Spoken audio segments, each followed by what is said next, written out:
calling the empty man? And you think about the empty man. On the first night you hear him squirming his way into your thoughts. And his message is contagious. The empty man, the empty man, the empty man, the empty man. Like a disease. What the Empty Man's biggest twist wasn't in the script, but hidden in a single frame. Today, we're exposing the secret even the director tried to bury. The film begins in 1995 with 4 friends embarking on a mountain hiking trip. Among them is Paul, who seems particularly drawn to the ancient and mysterious setting, including remnants of tribal temples. As they reach the mountain peak, Paul hears a strange, eerie voice that no one else seems to notice. Compelled by the sound, he follows it alone and ends up falling into a large pit. His friends rush to the edge and lower one of them down with a rope. Inside, they discover a hidden cave where Paul is sitting in a trance-like state, chanting quietly while staring at a large, unnatural-looking skeleton. Surrounding it are several smaller human skeletons, all bowed before the larger one. Confused and unsettled, his friend tries to approach him, but Paul warns him not to come closer, saying, "If you touch me, you'll be ended."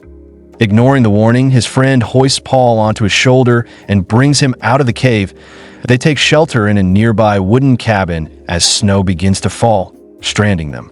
Leaving one friend with the still unconscious Paul, the others go out to look for food. Inside, Paul's caretaker notices a musical instrument in his hand and begins to play with it. But when she steps outside, she sees a strange black shadow moving toward her through the snow. Terrified, she rushes back inside and locks the door. The shadow follows and begins knocking, but eventually disappears. When the others return, the shaken girl explains what she saw, but they brush it off, thinking she's just scared. That night, as everyone sleeps, Paul whispers something unknown into her ear. The next morning, Paul is missing. The friends spot his footprints in the snow and follow them to the edge of a cliff, where Paul sits calmly, playing the same instrument. One of the friends angrily confronts him for leaving without telling anyone, but Paul remains silent, chanting instead. Suddenly, the girl to whom Paul whispered begins to act strangely. She violently attacks and kills the other 2 friends, then turns to Paul, stares at him deeply, and ultimately kills herself. It becomes clear that Paul is the catalyst for their deaths.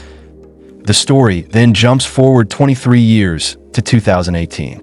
We meet James, a grieving man who recently lost his wife and son in a car accident. Alone and struggling with sorrow, he runs a security shop but remains emotionally distant. On one occasion, James visits a hotel and uses an expired birthday coupon. The staff accept it, and he gets a free meal. Later that day, Amanda, the daughter of a deceased friend, visits him. They bond over their shared loss, and Amanda tells James that she now sees him as a father figure. Amanda shares her philosophical view that the world exists only in thought. What we believe becomes real. After their conversation, she leaves.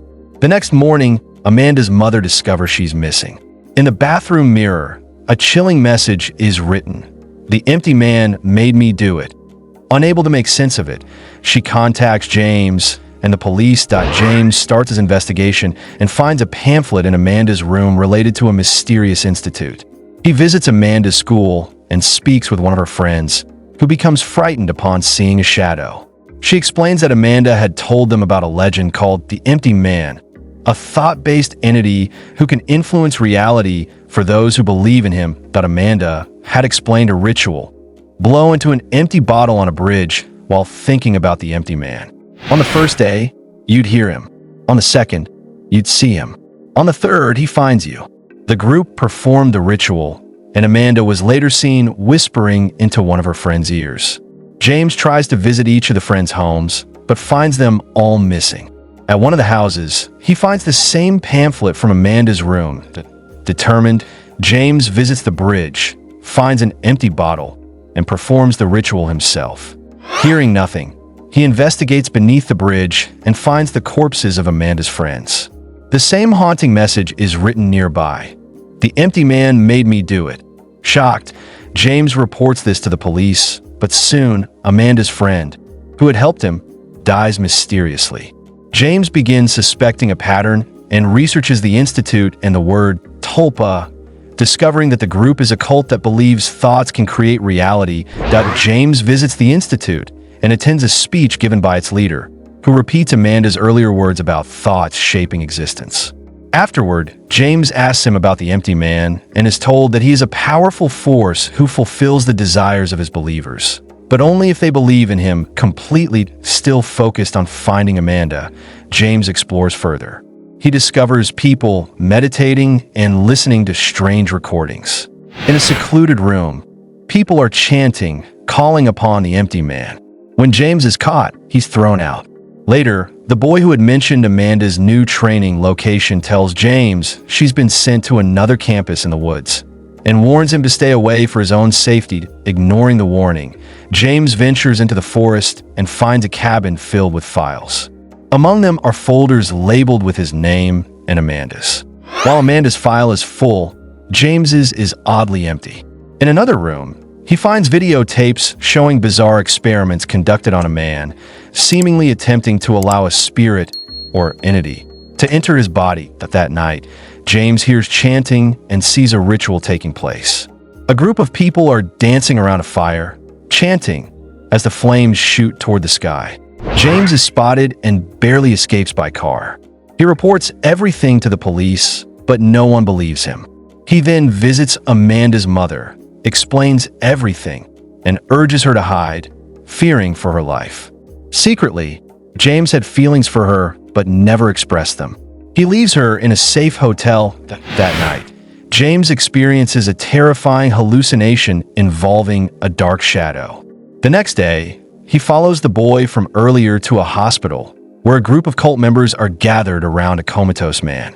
Confused, James confronts the boy, who finally reveals that the comatose man is the conduit for the empty man, the medium through whom the entity communicates. James returns to the institute and finds his own file, fully detailed and containing the birthday coupon he used days earlier. Everything about his life appears fabricated. Shocked, James heads back to the hospital and learns from a nurse that the comatose man has been there for 23 years. He then finds Amanda in the room. Now tending to the man, Amanda explains that the empty man chooses a new host every 500 years. Paul, the man in the coma, was the previous host, possessed by the empty man 23 years ago. But now Paul's body is failing and a new host is needed. That host is James. Amanda reveals a horrifying truth. James's memories, emotions, and identity were artificially created. He is not a real person, but a tulpa, a being brought into existence through intense thought and belief. His entire life was fabricated by the cult to make him the perfect vessel for the empty man. The love he felt, the grief he endured, none of it was real. As Amanda finishes her revelation, James begins to break down. His mind flashes back to the moment Paul sat before the ancient skeleton. Suddenly, James is possessed by the empty man, who fully takes over his body.